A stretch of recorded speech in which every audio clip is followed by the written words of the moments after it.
Romanos 8, capítulo 18, até o versículo de número 25.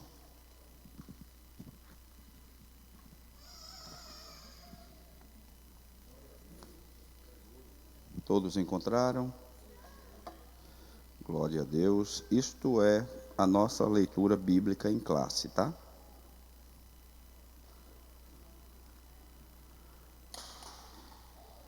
Porque para mim tenho por certo que as aflições deste tempo presente não são para comparar com a glória que em nós há de ser revelada. Porque a ardente expectação da criatura espera a manifestação dos filhos de Deus.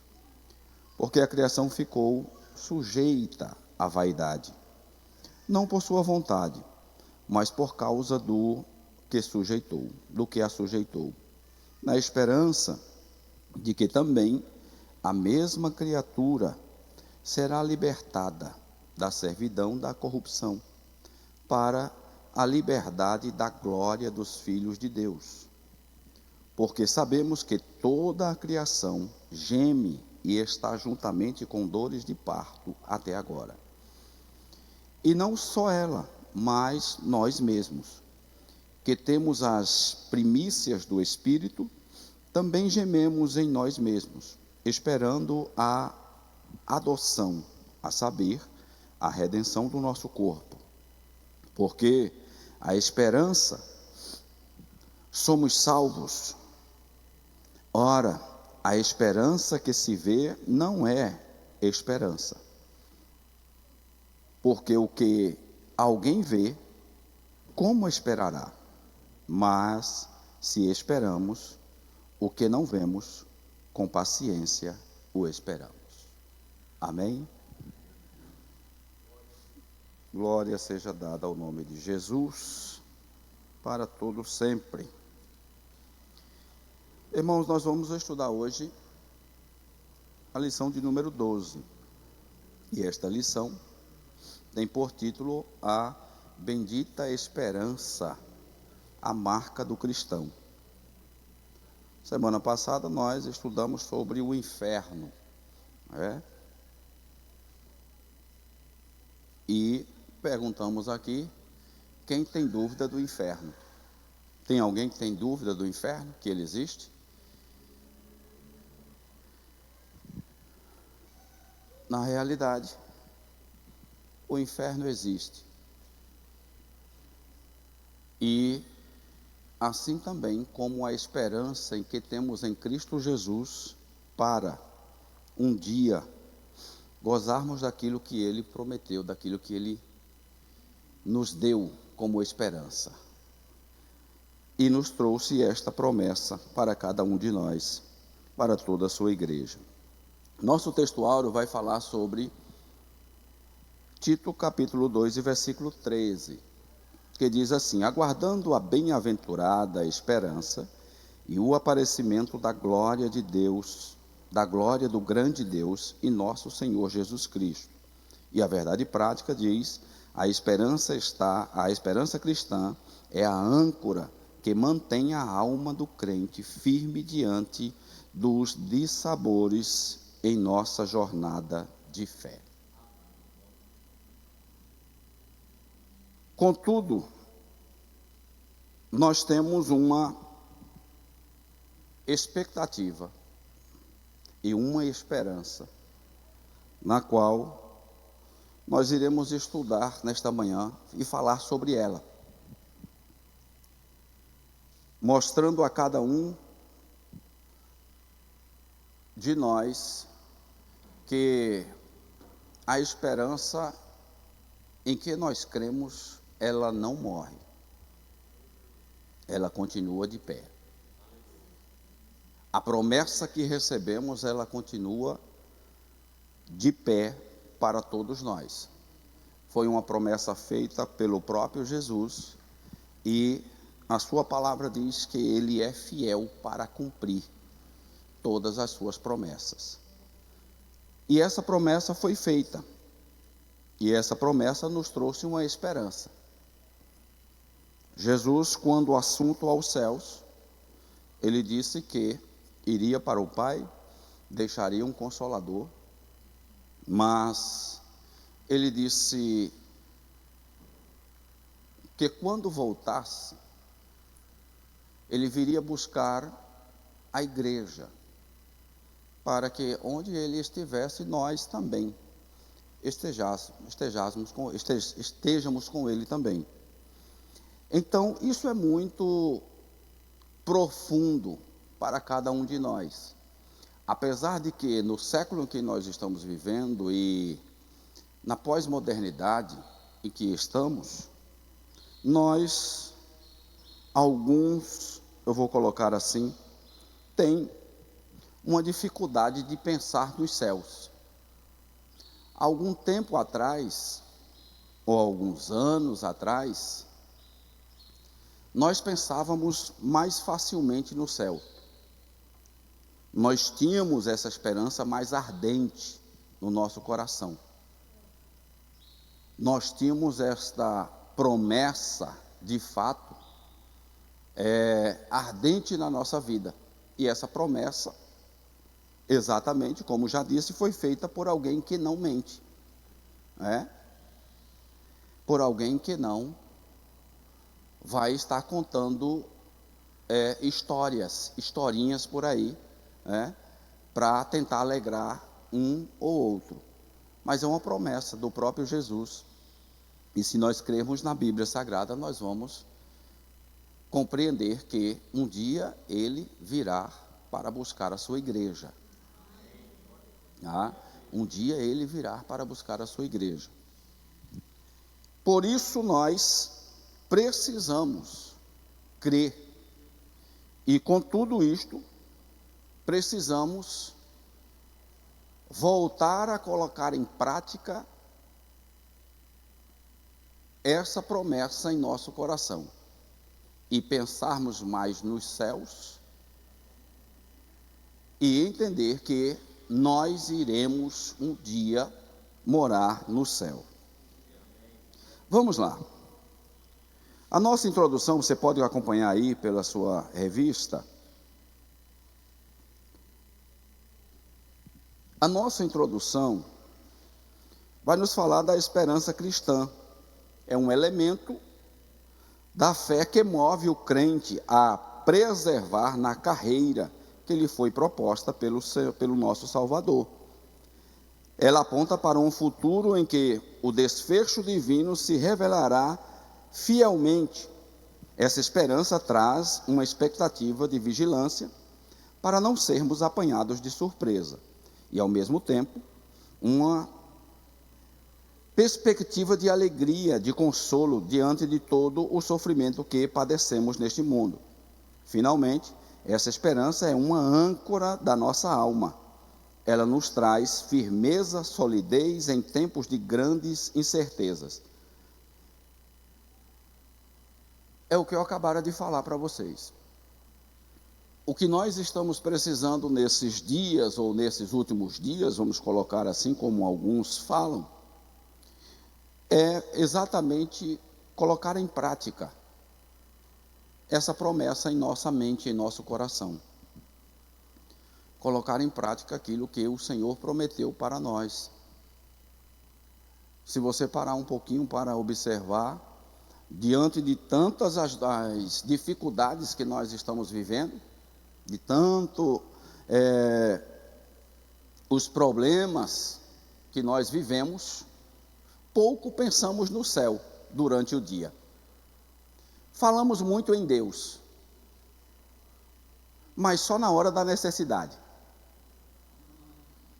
Conversamos muito com Deus, mas só quando nós queremos pedir. Você já parou para observar? Uma das semanas mais felizes da minha vida, e eu quero voltar a fazer isso, em nome de Jesus, foi uma semana que eu optei para conversar com Deus só no agradecimento. Eu disse a Deus, vai ser difícil, mas eu quero passar essa semana inteira, de domingo a domingo, só te agradecendo. Não quero lhe pedir nada, só agradecer, até pelo que não veio ainda. Mas eu só quero só lhe agradecer. E pensa numa semana, no início foi difícil, porque a mente trabalha com pedido. E naquilo que a gente quer agradecer, automaticamente a gente já quer pedir. E principalmente as bênçãos que a gente não recebeu ainda. Então, nosso desejo é pedir antes para depois agradecer. E a nossa mente trabalha dessa forma. Mas foi uma semana assim extraordinária. Depois de 2 dias eu já não tinha mais a dificuldade de agradecer. E não pensava mais em pedir, apenas agradecer. As minhas orações eram só de agradecimento e de glorificação, de exaltação a Deus. Você já fez isso uma semana?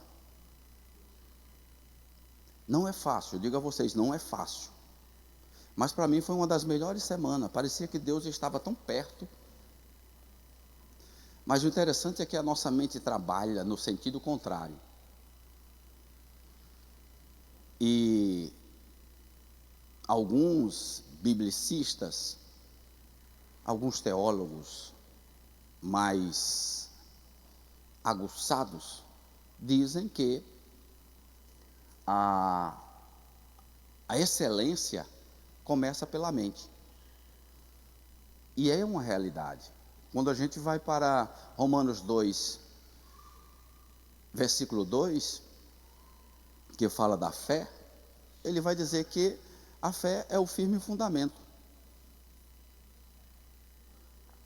E ele vai dizer que para que isso seja trabalhado, esse firmamento seja trabalhado, temos que começar pela mente, pelo entendimento. E o entendimento é a mente. Então a excelência vem pela mente. Tá? E para fazermos com excelência, a gente precisa trabalhar a nossa mente. Se a gente não trabalhar, a gente não consegue fazer isso, em hipótese alguma. Para isso acontecer, precisamos, de fato, crer que Jesus nos deu os céus como promessa. E nós precisamos pensar nos céus. Observe que o título da nossa lição é A Bendita Esperança, a Marca do Cristão. Tá? Apesar de que a esperança aqui vai ter uma globalidade imensa. Porque quem aqui não tem esperança em resolver todos os seus problemas? Quem aqui não tem esperança em realizar os seus sonhos? Todos nós temos esperança. Se eu perguntasse a cada um de vocês qual é a sua esperança até o final do ano, qual é o seu sonho, o que vocês gostariam que acontecesse até o final do ano, na expectativa humana, terrena, para cada um de nós, cada um teríamos uma lista imensa daquilo que nós queríamos que acontecesse em nossas vidas e, claro, em particular, na vida pessoal de cada um. Porque dificilmente nós pensamos na vida coletiva. Observe comigo que tudo isso está na mente. Tudo isso está na mente. Nós precisamos melhorar o nosso pensamento, trabalhar a nossa mente.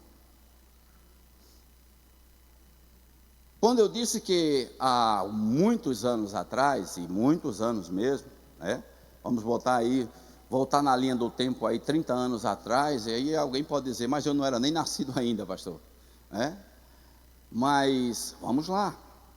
Vamos voltar de que quando você conheceu Jesus. Talvez tenha nascido num berço evangélico, mas ainda não tinha conhecido Jesus até uma certa idade. Porque mesmo estando dentro de casa, a gente não sabe quem é Jesus, apenas a gente vê as atitudes dos pais, a gente vê as atitudes dos irmãos dentro de casa, e a nossa convivência é uma convivência cristã. Então a gente só compreende o que eles estão falando quando a gente chega a uma certa idade, que de fato a gente sabe quem é o Jesus do meu pai, da minha mãe, do meu irmão. E aí a gente decide seguir esse Jesus, se o testemunho dentro de casa realmente for de fato Cristo na vida de cada um. Se não for, a primeira coisa que a pessoa, quando descobre quem é Jesus dentro de casa, e se não tiver um testemunho bom, ele vai dizer: eu não quero esse Jesus que meu pai serve, eu não quero esse Jesus que minha mãe serve, porque esse Jesus não está servindo aqui dentro de casa. Então, tudo isso, irmãos, começa na mente. E nós precisamos dar uma trabalhada na nossa mente.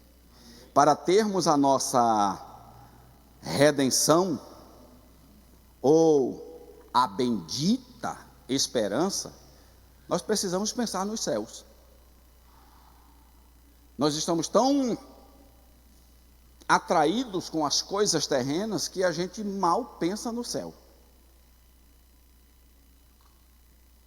Um dia eu parei para pensar e eu disse: nossa, Jesus, hoje eu nem pensei no arrebatamento. E isso, pode observar que acontece dias após dias e a gente nem pensa no arrebatamento, nem sonha com ele mais. É verdade ou não é? Praticamente nem sonhamos mais com o arrebatamento, porque essa esperança parece que ela está saindo de dentro de nós e da nossa mente. Mas é uma esperança viva, é uma esperança fiel e verdadeira. Tá? Vamos lá, vamos para o primeiro ponto, para a gente poder caminhar, e eu não quero tomar muito tempo, até porque quando eu estudei a lição, percebi que ela é bem enfática em um só pensamento, que é exatamente a volta de Jesus, tá? Ela enfatiza bem, o autor enfatizou bem todos os 3 pontos que nós vamos estudar, ele enfatizou bem todo o arrebatamento. A lacuna é bem pequena em pensar em esperanças terrestres, ele só focou no arrebatamento, nos céus. Tá? Então, essa lacuna que às vezes a gente fala da terrena, é uma lacuna bem pequena, que ele deixou para a gente ter uma expectativa do que a gente realmente de fato quer aqui na terra. E nós temos esperanças na terra, temos ou não temos? Nós sonhamos, não é pecado sonhar, e também não é pecado realizar os nossos sonhos. Nós temos uma esperança, tá? Cada um de nós tem uma esperança. Um tem uma esperança de subir de cargo na empresa, e ainda este ano. Outros têm a esperança de comprar uma casa nova, de ter o seu carro novo. Outros têm a esperança de trocar de carro. Outros têm a esperança de ter um marido. Outros têm a esperança de ter uma mulher, né? E assim formar uma família. Então cada um tem uma esperança e ainda quer que aconteça esse ano. E nós estamos ainda na metade do ano, tem 6 meses ainda para caminhar, tá? Então, tudo isso pode acontecer até terminar esse ano. Porque parece que para nós, quando chega dezembro, a gente diz: meu Deus, acabou o ano. Parece que os sonhos vão se acabando porque chegou dezembro, mas isso é só um ciclo. Chegou dezembro, mas começou janeiro novamente. É um ano novo? É uma data nova, um ano novo. Mas tudo continua como está. Sim ou não? Então a nossa esperança não pode morrer. Assim também é a Bíblia. Os anos passaram, o tempo passou, mas tudo continua como está. Jesus falando para nós que um dia Ele virá arrebatar a sua igreja, virá buscar a sua igreja. Então há essa expectativa para nós, há esta esperança para nós. E é de fato, isto vai acontecer. Não sabemos o dia nem a hora, mas vai acontecer. Quantos acreditam? Amém. Glória a Deus. A esperança aponta para onde a esperança aponta? A esperança do cristão. Para onde ela está apontando?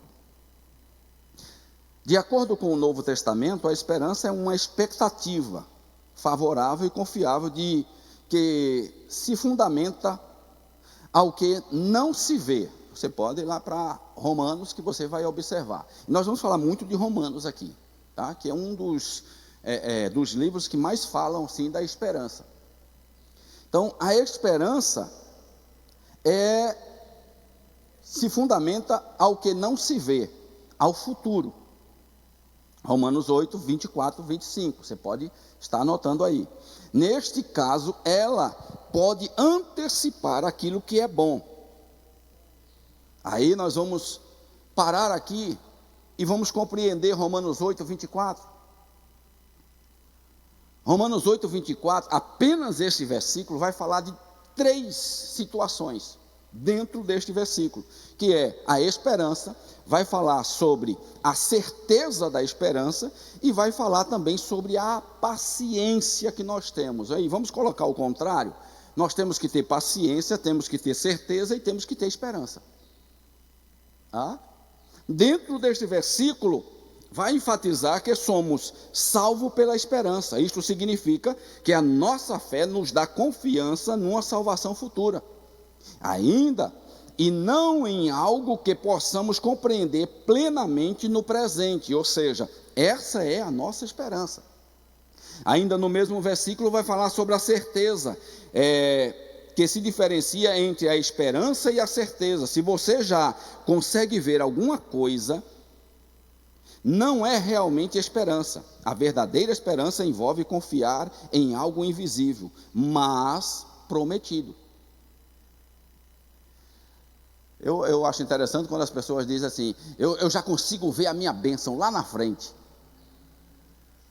Aí o autor diz que se você consegue ver a sua esperança lá na frente, não é esperança. Porque a esperança não se vê. É algo invisível. Você pode até estar raciocinando como seria a sua bênção, a sua esperança, mas se você consegue ver ela, então não é esperança, porque a esperança é invisível. Você não consegue ver ela. Dentro do mesmo versículo, olha o que ele vai destrinchar para nós. Ele vai falar sobre a paciência. Como esta salvação ainda não foi totalmente realizada, o versículo de número 25 nos encoraja a esperar pacientemente por ela. Olha, dentro de 2 versículos nós temos aqui, eu vou dizer que uma pregação. Onde nós podemos destrinchar isso aqui, gente. Ou seja, dentro desses 2 versículos nós vamos ter a paciência, nós vamos ter uma certeza da esperança e nós vamos contemplar a esperança que Jesus nos fez como promessa.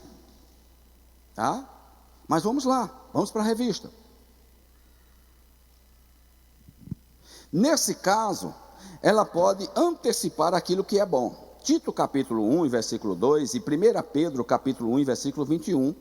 Não por acaso o apóstolo Paulo escreve que a esperança do cristão foi estabelecida por meio de Cristo, a esperança da glória e a esperança nossa. Portanto, do ponto de vista bíblico, podemos dizer que a esperança é uma confiança no cumprimento de uma grande expectativa.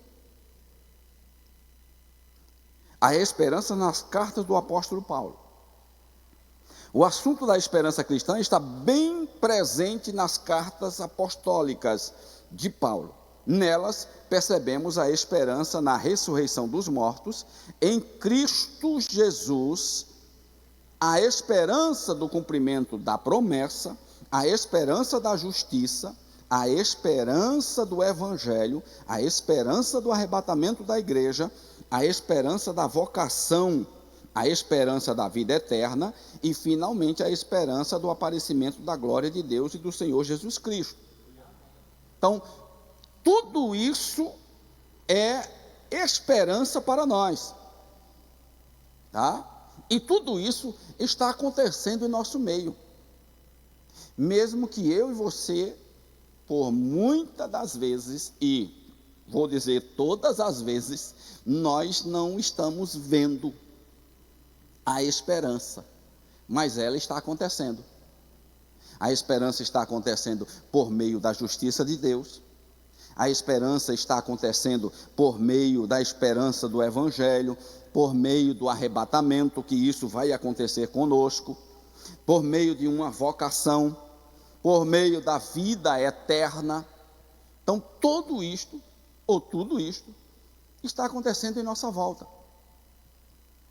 E, claro, não percebemos a esperança, porque nós não conseguimos vê-la. Mas nós conseguimos ver o que está acontecendo. Quando isso acontece, a esperança já foi solucionada, já foi vista. Ou seja, quando a esperança é vista, já não é mais esperança. Tornou-se realidade. Vocês entendem? Quando ela é vista, ela tornou-se realidade. Então não é mais uma esperança. Pode também. Nós pentecostais temos eu vou dizer, nós temos esses jargões, né? Pelos olhos da fé eu vejo a minha vitória. Amém. Porque a sua fé é esperança. Porque a fé é o firme fundamento de quê? Das coisas que se espera, tá? Então, e a prova daquilo que você não. Então, ou seja, eu tenho fé, pelos olhos da fé eu vejo a minha vitória, pelos olhos da fé eu vejo a minha bênção, pelos olhos da fé eu vejo minha casa construída, pelos olhos da fé eu vejo meu carro comprado na garagem, é pelos olhos da fé. Você está vendo pela fé, ou seja, você está trabalhando a sua mente. Basicamente, tem um pouco de diferença. Não vamos entrar na fé, porque, tá? Vamos falar sobre a esperança. Tá certo? Mas ela também tem um mesmo sentido, porque a fé, observe, a fé é o firme fundamento, é base, tá? A esperança é aquilo que você não vê, mas eu tenho fé, não vejo, mas eu tenho fé que vou receber. Senhor? Não é a esperança, ela é a base da esperança. Gera, com certeza. Porque sem a fé a gente não tem a esperança. Tá? Quando Davi disse, hoje mesmo o Senhor entregará a tua cabeça nas minhas mãos. É de esperança? Exatamente. Porque eu imaginei e eu queria, por exemplo, é o nosso sonho. Qual é o nosso sonho? Qual é o seu sonho? Certo? Aí o Senhor diz assim, eu creio que ainda esse ano Deus vai realizar o meu sonho. Você está no campo de quê? Da esperança. Você não está vendo. Ah? Foi como Davi disse. Hoje mesmo o Senhor vai me entregar a cabeça desse camarada, do meu inimigo. Entendeu? Davi tinha esperança que o Senhor ia colocar. E colocou ou não? E ele não via. Pode falar. A paz do Senhor, irmãos. Queria fazer uma pergunta, mas antes de fazer, eu vou fazer uma ilustração. Imagina uma pessoa que vai percorrer 50 quilômetros e a estrada é um tapete. Ele está com o carro, ele vai percorrendo, vai assoviando, alegre, mas ele vai percorrer 49,9 quilômetros, tapete. Quando ele chegar, faltando 100 metros para ele chegar ao destino, tem um espenhadeiro, a estrada é interrompida e tem um abismo muito profundo de 100 metros. E tem ali um cabo de aço onde ele vai passar com tipo uma corda bamba, com outro cabo de aço em cima. Ele vai ter que ter coragem de olhar para aquele espenhadeiro lá embaixo e atravessar e chegar no seu destino. É essa situação que nós estamos atravessando, porque na palavra de Deus diz assim, em Tessalonicenses, que o povo estava apreensivo se a vinda de Jesus seria naquela oportunidade, né? Exatamente. E o apóstolo Paulo disse assim, não será assim sem que antes venha a apostasia. Apostasia é perigo, porque é o engano. Se você está no engano, você não está, você perde sua salvação. É um perigo. Apostasia, o engano, o erro. O próprio Jesus falou, acautelai-vos que ninguém vos engane. Aí você tem uma outra situação que é, não será assim sem que antes venha o homem do pecado e se manifeste o homem da iniquidade.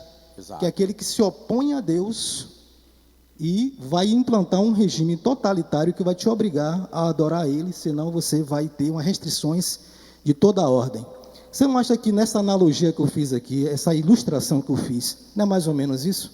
Sim. Se você sabe, se você desconhece essa realidade, você vai assoviando, né, dirigindo tranquilamente, mas se você sabe que você tem 100 metros que vai passar por essa dificuldade, você vai apreensivo, ou pelo menos vai se precaver, pelo menos para treinar um pouquinho de como passar numa corda bamba, né, como atravessar aquele espenhadeiro, como você vai se treinar para aquilo. E eu tenho observado o seguinte, que não se fala sobre essas questões, nem nas igrejas, nem na rede social. As pessoas falam de escatologia, falam de bênção, falam de obtenção de realização de sonhos, essas coisas todas, mas não falam da preservação do que tem para que não roube a sua coroa, que é justamente a sua salvação. Exatamente. Né? Que adianta eu ganhar aqui uma casa, ter uma vida invejável, ter tudo que um homem aspira, e lá no final eu perdi minha alma, como Jesus falou, né? Que adianta o homem ganhar o mundo inteiro e perder a sua alma? Perder a sua alma. Então o perigo é esse 49,9 quilômetros que você percorreu, mas agora estamos no limiar de acontecer justamente isso que está acontecendo. A apostasia já está quase total. E a manifestação do anticristo, eu digo isso porque eu não sou pré-tribulacionista, sou pós-tribulacionista, né? Primeiro ele vai ter que vir, e essa geração vai ter que enfrentá-lo. E aí, como é que vai ser isso aí? Passa a palavra. Ok. Bom, gente, então observe comigo. Não virá acontecer a volta de Jesus Cristo, Paulo está falando. Não virá acontecer a volta de Jesus Cristo sem antes que vocês passem pelas tribulações. Que de fato, até o próprio Jesus já disse isso. E disse aos seus discípulos. Tá? Que as tribulações viriam, as dificuldades viriam, a apostasia viria. Tá? Falsos mestres estariam ensinando. Então, para que isto acontecesse, ou para que isto aconteça, você precisa passar por alguns obstáculos. É como um atleta, irmãos. O atleta se prepara 1 ano, 2 anos, 3 anos, dependendo da modalidade dele, até 4 anos, 5 anos se preparando, para tentar concorrer a uma Olimpíada. Mas para chegar na Olimpíada, ele precisa vencer todos os campeonatos, ou alguns dos campeonatos da região municipal, estadual, certo? Para que ele possa chegar nas Olimpíadas onde ele quer chegar, ou seja, são obstáculos. Tá? E muitas das vezes deles ainda não conseguem. Passa por tudo isso, mas no dia da Olimpíadas, ou vai fazer um treinamento de um dia do treino antes, o que acontece?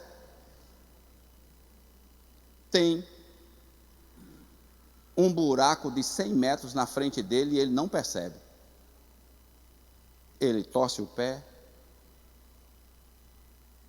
quebra um dedo, e o tão sonhado Olimpíadas não chega para ele, pelo menos naquele ano. Ou seja, ele lutou tanto, mas ele não chegou naquele momento. Então, isso é, para nós, esperança. Tá? Se trata como esperança. Nós não conseguimos ver, nós não conseguimos em hipótese alguma. O irmão lançou aí, de fato, uma alegoria para nós, e isto acontece na nossa vida. Tá? Até no nosso dia a dia. Por exemplo, já saí daqui para ir dirigir um culto em Salvador. Tranquilo e calmo, hoje vai ser tranquilo, hoje vai ser muito bom. Quando eu chego no segundo pedágio, tem um engarrafamento. E o engarrafamento leva mais de 1 hora. E aí não tem como chegar na igreja no horário que eu previa. Eu pretendia chegar na igreja pelo menos 7h20 da noite. Quando fui chegar era 8 e algumas coisas.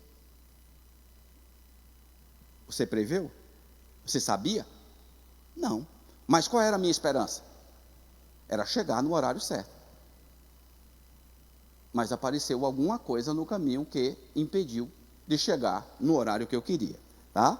Então vamos lá. Deus, o autor da nossa esperança.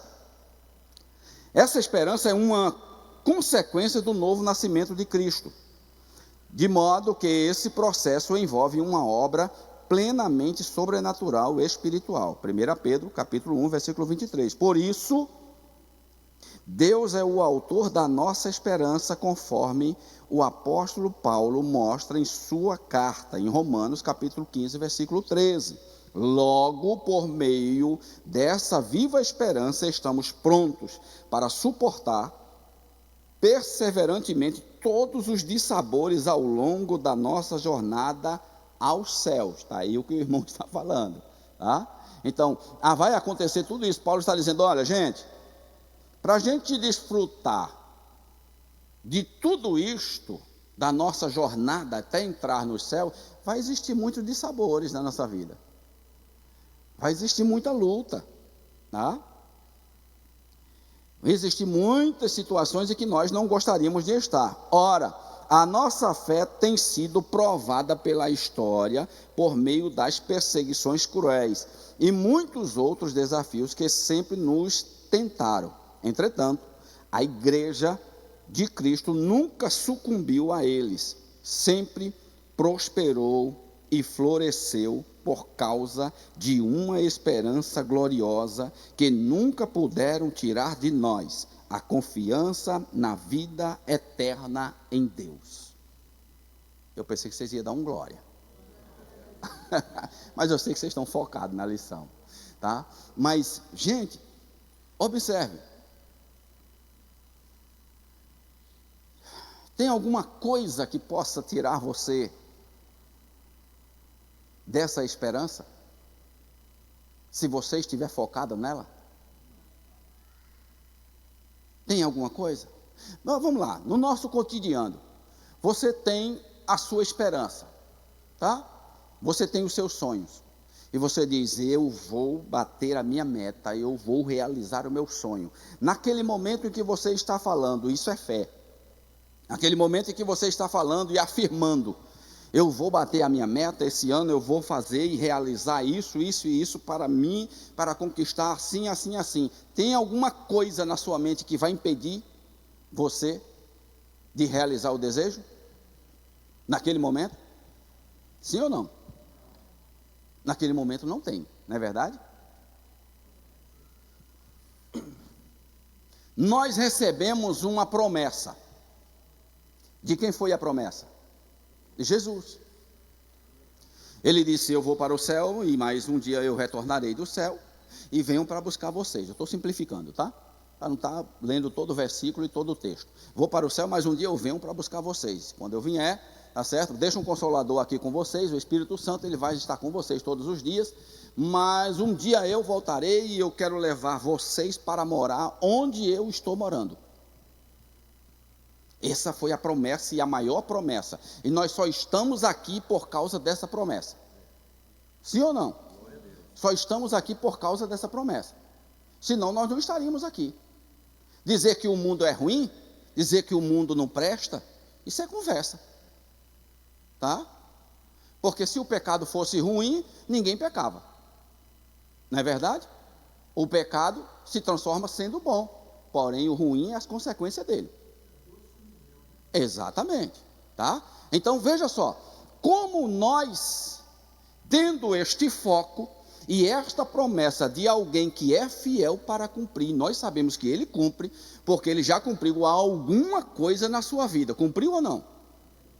Ele já fez alguma coisa na sua vida, fez ou não?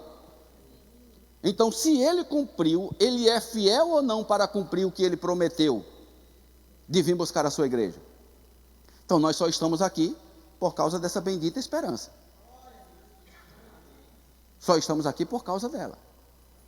Hebreus capítulo 10, versículo 23 diz, retenhamos firme a confissão da nossa esperança, porque fiel é aquele que prometeu. Exatamente. Está aqui esse versículo, tá? Está na frente é que a gente vê ali ele. Então, irmãos, fiel é o que prometeu. E nós só estamos aqui por causa dessa promessa. Tá? Nós somos sertanejos, sim ou não? Poderíamos estar dançando forró por aí ou não? É ruim? É não, irmão. É nada. dançando uma quadrilha, é ruim? Não é ruim, tá? É como o apóstolo Paulo diz, tudo mais me convém. Então pronto, gente, não é ruim a guerra, que nada, que esse negócio do cão, esse negócio é ruim demais. Não é ruim, para lá, tá? Digo que não é ruim porque eu dancei esse negócio há muito tempo,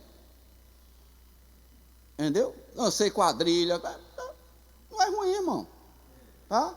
E ainda quando me converti, ainda queria dançar e ainda queria chamar os irmãos e as irmãs, vamos para a quadrilha, porque o negócio lá é bom.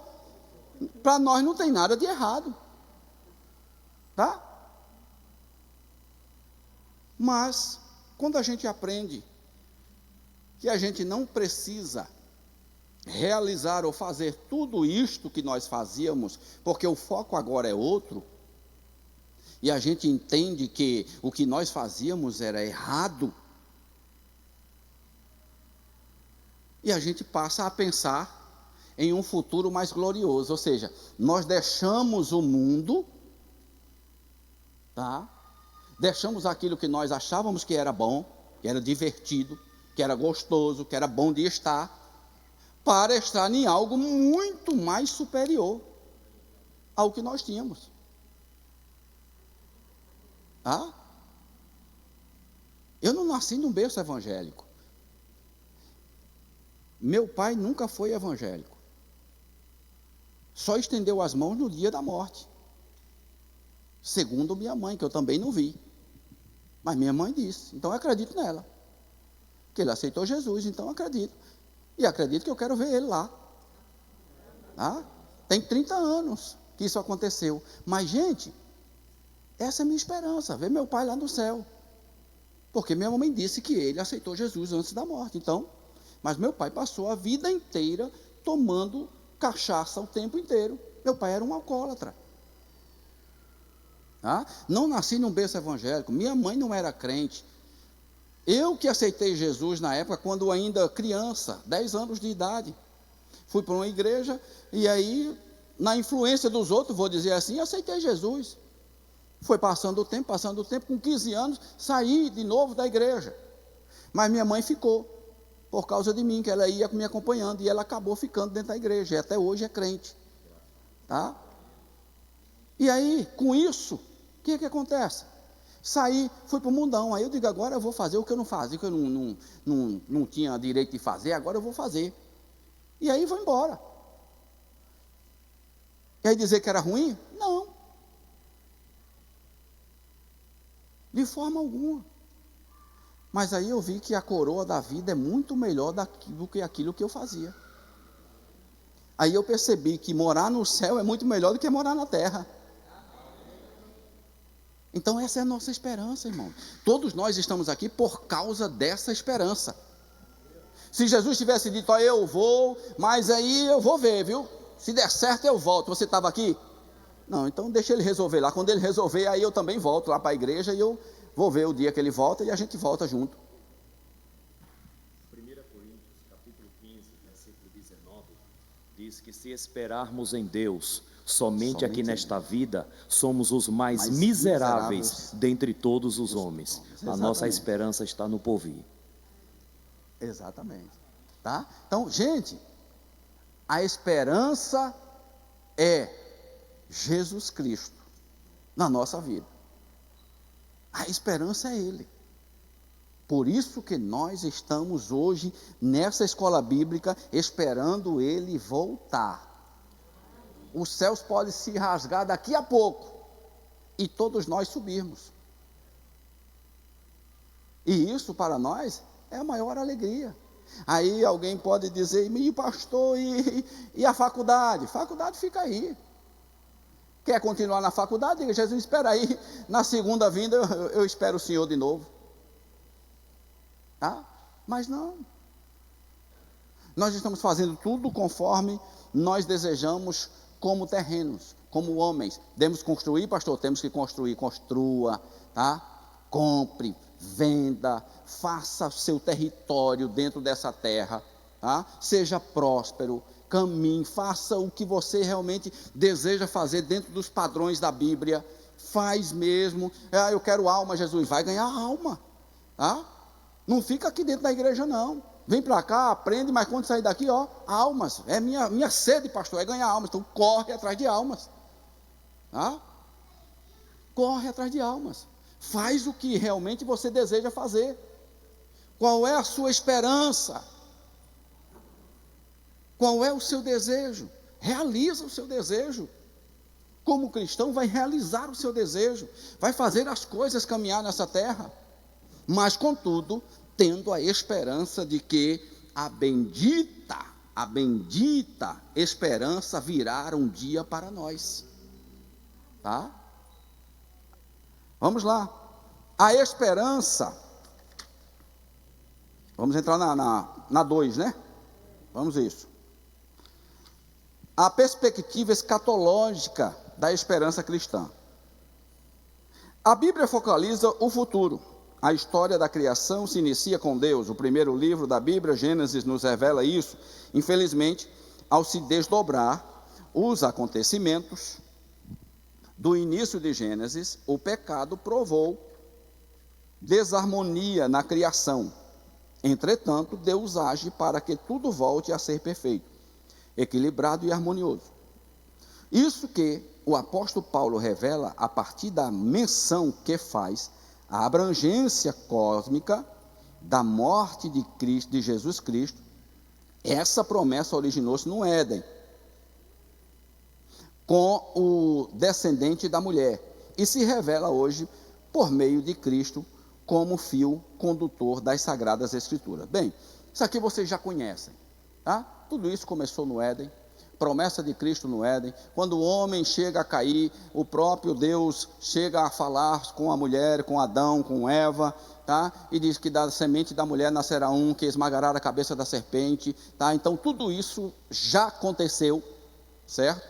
Jesus Cristo já esteve entre nós. Hoje o Espírito Santo é quem está entre nós. A promessa que ele fez, ele cumpriu com a promessa, tá? De mandar o Espírito Santo desceu, Atos 2, capítulo 2, versículo 1 a seguir, o Pentecostes, tá? O Pentecostes, dias de Pentecostes. Então, tudo isso foi realizado, o Espírito Santo está entre nós, nós temos o Espírito Santo, no momento em que aceitamos a Cristo, o Espírito Santo habita em nós, tá? Ele entra em nós e não sai de nós de forma alguma até o cumprimento da promessa, tá? E essa promessa da vinda de Jesus. Então, isto acontece e está acontecendo em nós. A única promessa que ainda não foi cumprida é a volta de Jesus, tá? A esperança no porvir traz consolo e alegria ao crente. A doutrina das últimas coisas, denominada escatologia, estuda a criação futura. Muitos vivem com medo do futuro, do que pode acontecer com eles, mas os cristãos se consolam e se alegram no que a Bíblia diz a respeito do futuro. Romanos capítulo 15, versículo 4. Nesse aspecto, o que a palavra de Deus diz a respeito do que nos guarda na eternidade com Cristo é glorioso e incomparável, em que as aflições do tempo presente não podem ser comparadas com a alegria, com a glória a ser revelada em nós. Romanos 8, versículo 18. Irmão, depois de ler o livro de Romanos, lê o livro de Romanos, é muito lindo o livro de Romanos. Assim, a Bíblia é um livro de profecia que produz alegria e consolo ao coração do crente. Nela encontramos um Deus soberano que governa as nossas vidas e age em favor do seu povo. Por que uma doutrina da esperança? A razão de termos uma doutrina da esperança é por confiarmos na promessa da ressurreição dos que morreram em Cristo, da transformação dos que estiverem vivos por ocasião da sua volta. 1 Tessalonicenses, capítulo 4, 13 e 18. Isso aí, abre aí, que eu quero que vocês leiam, por favor. Outros abram em 1 Carta aos Coríntios, capítulo 15, versículo 50 a seguir. 1 aos Tessalonicenses 4, versículo 13 e 18. Quem achou, lê. 4, 13 a 18. E não quero, porém, irmãos, que sejais ignorantes acerca dos que já dormem, para que não vos entristeçais como os demais que não têm esperança. Porque se cremos que Jesus morreu e ressuscitou, assim também aos que em Jesus dormem, Deus o tornará a trazer com ele. Dizemo-nos, pois, isto pela palavra do Senhor, que nós, o que ficarmos vivos para a vinda do Senhor, não precederemos os que dormem, porque o mesmo Senhor descerá do céu, com alarido, com voz de arcanjo e com a trombeta de Deus. E os que morreram em Cristo ressuscitarão primeiro, depois nós, os que ficarmos vivos, seremos arrebatados juntamente com ele nas nuvens, a encontrar o Senhor nos ares, e assim estaremos sempre com o Senhor. Portanto, consolai-vos uns aos outros com estas palavras. Olha aí, olha que coisa linda. É a esperança, irmãos. Agora vem para a primeira carta aos Coríntios, capítulo 15, versículo 50.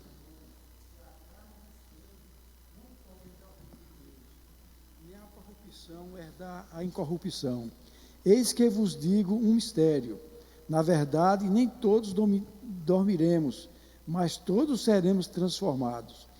No momento, num abrir e fechar de olhos, ante a última trombeta, porque a trombeta soará e os mortos ressuscitarão incorruptíveis, e nós seremos transformados. Porque convém que isto que é corruptível se revista de incorruptibilidade, e que isto que é mortal se revista de imortalidade. E quando isto que é corruptível se revestir da incorruptibilidade, e isto que é mortal se revestir da imortalidade, então cumprir-se-á a palavra que está escrito: tragada foi a morte na vitória. Onde está, ó morte, o teu aguilhão? Onde está, ó inferno, a tua vitória? Ora, o aguilhão da morte é o pecado, e a força do pecado é a lei, mas graças a Deus que nos dá a vitória por nosso Senhor Jesus Cristo. Amém. Portanto, meus amados irmãos, sede firmes e constantes, sempre abundantes na obra do Senhor, sabendo que o nosso trabalho não é vão no Senhor. Da mesma forma, Paulo está terminando o versículo de primeira carta aos Tessalonicenses e também trazendo para nós, consolai-vos uns aos outros, e Paulo está dando a mesma receita, tá? Para os nós irmãos, de uns aos outros ajudar, ou seja, ajude uns aos outros, tá? Consola uns aos outros sobre isto que vai acontecer, fala com eles, ou seja, renasce a esperança que o Senhor Jesus nos deu, traz a ele a memória, a essa esperança, porque tem muita gente na igreja, irmão, que está vindo hoje para a igreja, mas sem a esperança de Cristo Jesus, em Cristo ter nos dado essa promessa. Tem muita gente que está vindo para a igreja simplesmente por vir, se tornou simplesmente um religioso, e das 6:30 no domingo ele diz: nossa, o culto, bateu na mente, para a igreja, sai da igreja, volta para casa, mas sem a esperança que Cristo nos prometeu, não tem mais o desejo dos céus, está vivendo apenas como um religioso dentro de uma congregação, e a esperança está morta. Tem muita gente com a esperança morta dentro da igreja, e nós precisamos ajudar a estes, e principalmente a os que estão próximos a nós, porque às vezes estamos sentados junto com um irmão do nosso lado, mas ele não tem mais essa esperança. Eu conversei com um irmão lá no Pernambuco, e ele disse para mim: pastor, eu não tenho mais certeza se Jesus vem. Quando ele disse isso, eu disse: vixe, a situação é caótica, não tenho mais certeza, pastor. Por quê? Se o senhor for ler, os discípulos achavam que ele vinha naquela época, ele não veio. Ele disse que os nossos antepassados também achavam que ele vinha na época deles. Não veio. E tudo está acontecendo agora e eu estou percebendo que vai passar esse momento. Eu disse, mas observa, o que está acontecendo agora não aconteceu no passado. As coisas que estão acontecendo agora são coisas totalmente diferentes. E tudo isso está sendo cumprido. Tudo isso está dentro da palavra de Deus. E aí ele, como o irmão disse, né, ele é um pré-tribulacionista, é assembleano, tá? Ou é pós-tribulacionista, é assembleano. O senhor é pós-tribulacionista, né? E o que acontece? Tudo isto, colocado na mente daquele homem, que ele não tinha mais a esperança de que Cristo viria. Existe de fato eu vou chamar de um entendimento e até de uma discussão de pós, pré e mid. Que assim, de fato, deixa eu ser bem, eu vou ser bem radical. Isso para mim é uma discussão tola.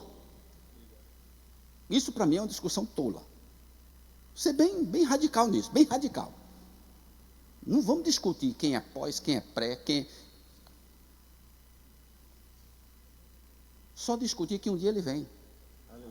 Só entender que um dia ele vem. Ele vem, gente. Se ele vem antes, se ele vem depois, mas ele vem, ele prometeu.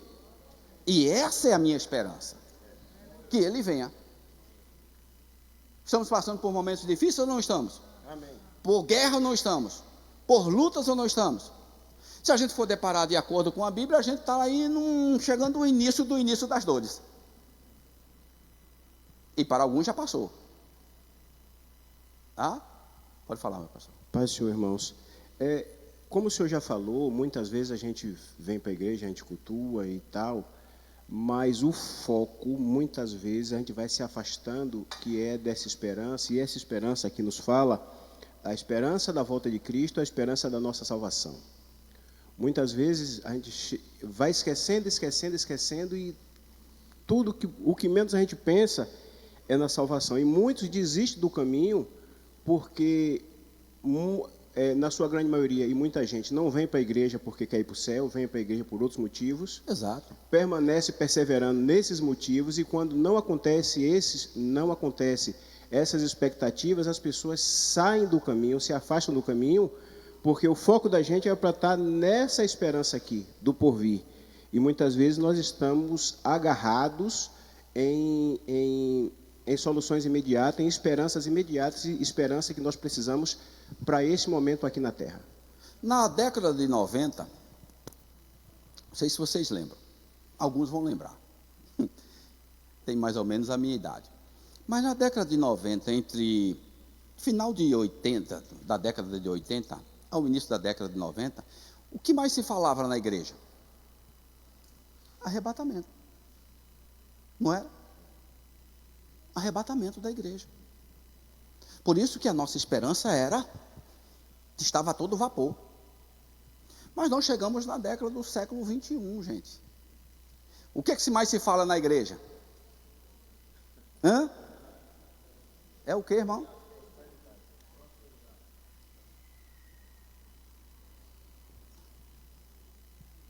A esperança ficou. É isso. A esperança ficou lá atrás.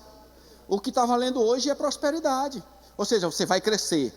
Tá? Vem para frente que eu vou orar porque você vai crescer. Aí vem uma multidão. Aí quando diz assim, vem para frente que eu vou orar por você, porque Jesus vai batizar com o Espírito Santo. Os que não é batizado, fica aqui. Está com medo de falar em línguas estranhas. Você só vê hoje revelação e profecia, ninguém mais fala para o camarada, diz, você está, me permita, tá? Você está em pecado, irmão. Se conserta.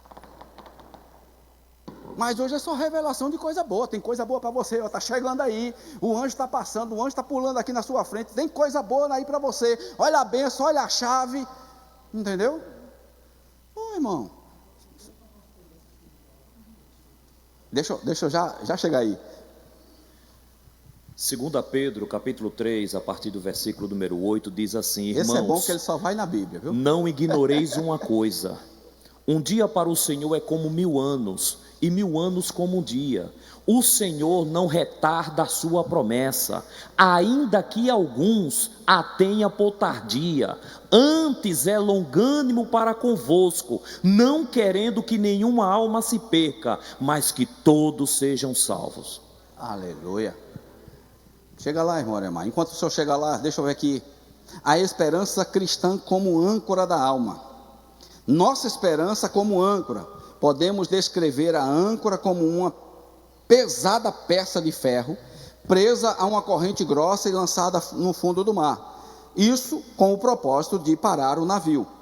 O escritor aos Hebreus descreve a esperança cristã como uma âncora da alma segura e firme durante a jornada com Cristo.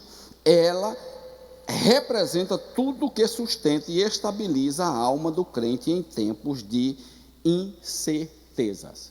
Pode contar a sua experiência. Irmão, paz o Senhor mais uma vez. Eu vou contar uma experiência aqui que eu acho interessante. Eu tinha 20 anos de idade, morava em São Paulo e congregava no bairro da Moca, numa igreja, que era um jovem de 18 anos que era o dirigente. E eu tocava na igreja e tal. Naquele tempo eu buscava muito em vigílias, entendeu? Fazia muita vigília, gostava de ir para vigília, orava no monte, aquela coisa toda. E uma certa vez eu fiz uma carne em casa, muito gostosa, como meu pai me ensinou a fazer uma carne do ponto certo do sal, do cozimento. E eu comi de manhã um pouco e saí do trabalho e fui para a igreja. E lá na igreja o dirigente me convidou para ir para uma vigília. E eu disse para ele assim: não, hoje eu vou para casa, não vou não. Mas era porque eu queria comer aquela carne, entendeu? Sabe o que aconteceu? O Espírito Santo revelou para aquele jovem. E ele falou assim: rapaz, deixa aquela carne lá, depois você come, vamos para a vigília buscar. Aí a gente deu risada, né? Jovem dá risada por tudo, a gente deu risada. Como que Deus revelou isso? Porque ele revelou que eu ia comer essa carne em casa. Sabe o que acontece, irmãos? Hoje eu entendo, depois de anos, caiu a ficha. Qualquer coisa que estiver entre você e Deus, e você optar por aquilo se torna um ídolo. Exato. Imagine que hoje nós estamos inseridos num regime que é pró-aborto, que ensina sexualização das crianças nas escolas, que se opõe a Deus. Esse sistema se opõe a Deus.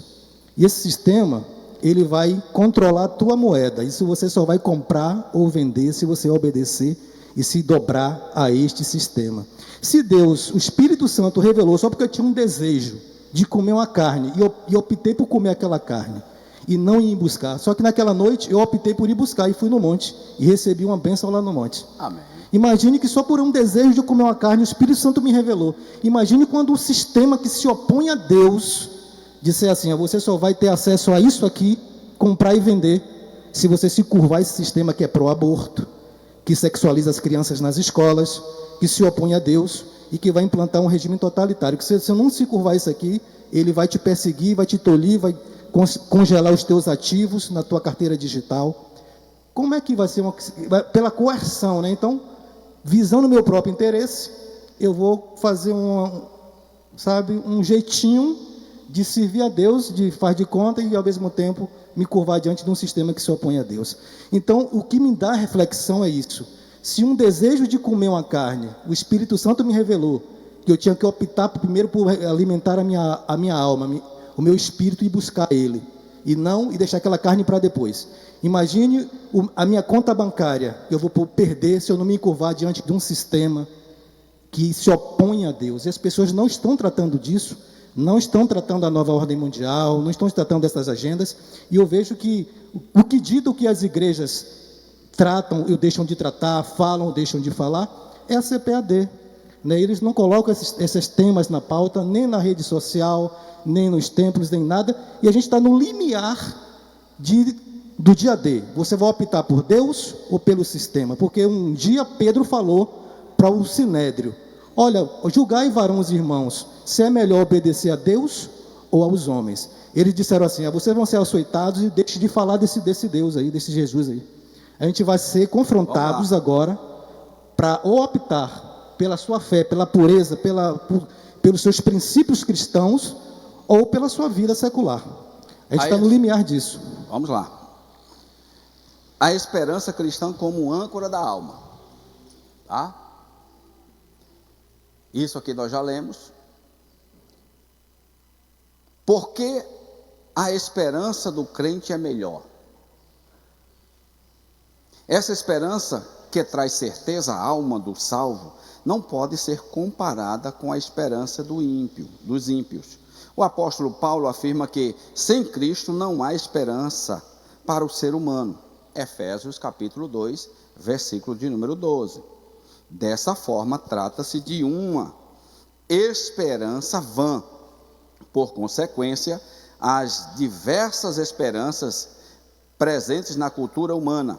Por exemplo, há religiões que expressam sua esperança em uma história cíclica, como no hinduísmo, e em que a vida é vista de acordo com o ciclo de nascimento, morte e reencarnação. Por outros povos buscam pautar a sua esperança em astrologia, quiromância,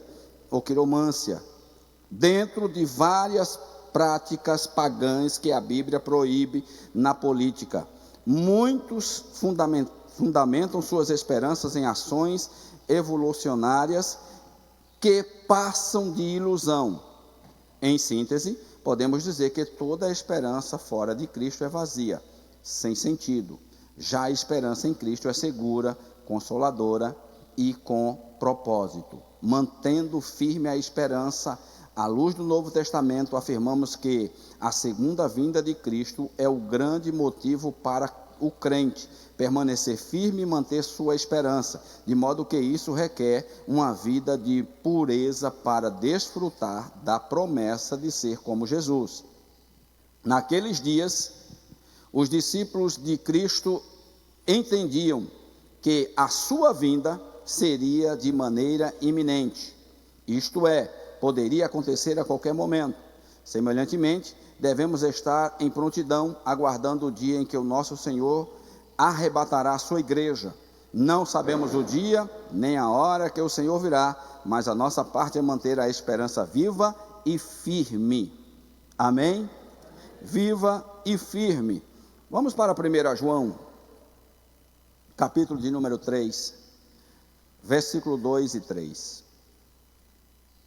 Primeira carta de João, capítulo 3, versículo de número 2 e 3. Diz assim: Amados, agora somos filhos de Deus, e ainda não é manifestado o que havemos de ser, mas sabemos que, quando Ele se manifestar, seremos semelhante a Ele, porque assim como é, o veremos. E qualquer que nele tem esta esperança, purifica-se a si mesmo, como também Ele é puro. Amém? Olha aí. Aqui vai nos mostrar, irmãos, a identidade. Uma identidade presente e uma entidade futura.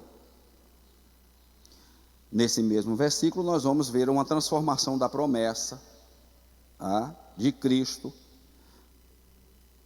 E vamos ver também Cristo como Ele é. E com isto também, nesses dois versículos, nós vamos observar que vai existir uma motivação para a santidade. Tá? Por exemplo, a passagem afirma que a identidade presente dos crentes como filho de Deus, ao mesmo tempo que reconhece a natureza desconhecida do seu futuro no estado glorificado.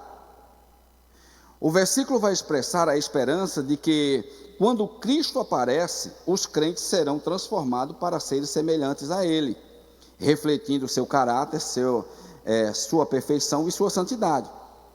Essa transformação está ligada à esperança de ver Cristo como Ele é, implicando uma compreensão e experiência mais profunda da sua verdadeira natureza e glória.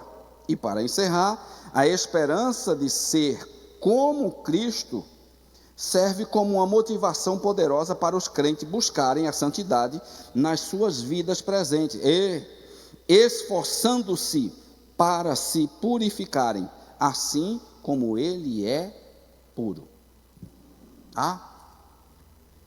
Aqui eu encerro, trazendo para nós Romanos, capítulo de número 2. Vocês já conhecem,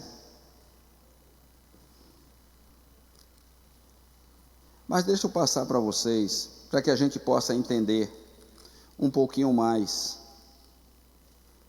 que nós precisamos ter essa firmeza. Romanos 2, versículo 1, versículo 2. Quem achar, lê.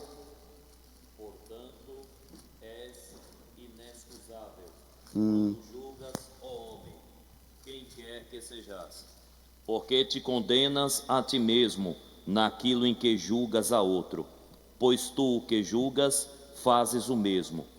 E bem sabemos que o juízo de Deus é segundo a verdade sobre os que tais coisas fazem. Vamos lá para o 3. E tu, ó homem, que julgas o que fazem tais coisas, cuidas que, fazendo-as tu, escaparás aos juízos de Deus? Tá bom aí. Apóstolo Paulo diz para nós que nós precisamos ajudar uns aos outros, porque a esperança, onde muitos não têm esperança, existe a esperança, mas muitos não têm a esperança. Quem somos nós para julgar uns aos outros? Quem somos nós para estar apontando uns aos outros? Quem somos nós para dizer que você ou você está vivendo assim e assim? Quem somos nós? Mas, contudo, se esforça em ajudar, se esforça em ser longânimo. E é o que a Bíblia vai descrever para nós: seja ajudador dos mais fracos. Seja ajudador dos mais fracos. Seja você aquele que vai ajudar a quem está mais fraco. Porque a esperança, para muitos já morreram. E muitos dos que estão sentados conosco dentro da igreja.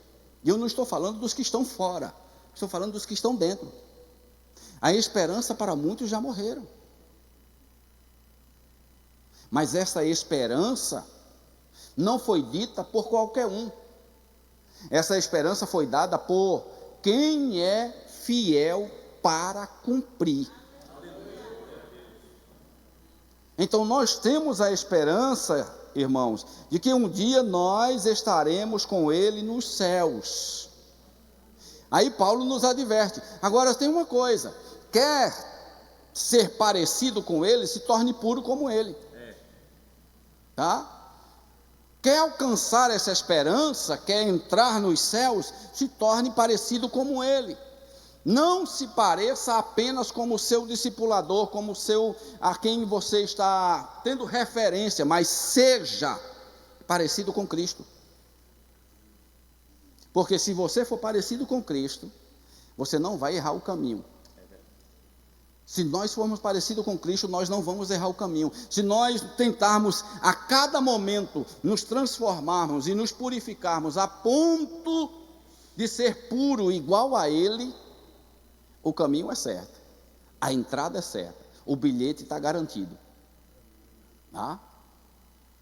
A esperança de Cristo é a nossa vinda, é a vinda dele. A esperança nossa é a vinda de Cristo. 2 Coríntios, a gente conclui. 1, a partir do versículo número 3, diz: bendito seja Deus, Pai de nosso Senhor e Salvador Jesus Cristo, que nos consola em toda a nossa tribulação, para que também possamos consolar a todos aqueles que estiverem em alguma tribulação, com a consolação em que nós mesmos somos consolados por Deus. Aleluia.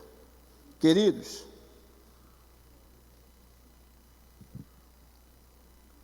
Encerrando, a esperança está viva. A esperança está viva, a esperança é os céus. Então continuemos com o foco na esperança. Continuemos com o foco na esperança. Continuamos abraçando essa esperança. Continuemos fazendo com que essa esperança, ela seja todos os dias, essa esperança esteja em nossa mente. Acordemos com essa esperança. Antes de colocarmos os nossos pés fora da cama, lembrar que existe uma esperança para nós. O arrebatamento vai existir, vai acontecer. A esperança de estarmos com Ele, nós estaremos um dia olhando para Cristo. Nós um dia estaremos olhando para a face de Jesus. Nós um dia estaremos lá no céu, cantando o hino da nossa vitória. Estaremos realizando esse tão sonhado sonho que temos. Esse desejo em que nós colocamos no nosso coração, quando nós abrimos os nossos braços, quando nós abrimos nosso coração para Ele, apesar de que Ele é quem diz que foi Ele quem nos escolheu, e não nós a Ele, mas nós nos deixamos ser usados por Ele. Essa esperança tem que ser renovada todos os dias na nossa vida. Nós precisamos falar sobre a vinda de Jesus, precisamos falar sobre o arrebatamento da igreja, precisamos conversar uns com os outros sobre esta esperança, porque ela é viva dentro de nós, irmãos.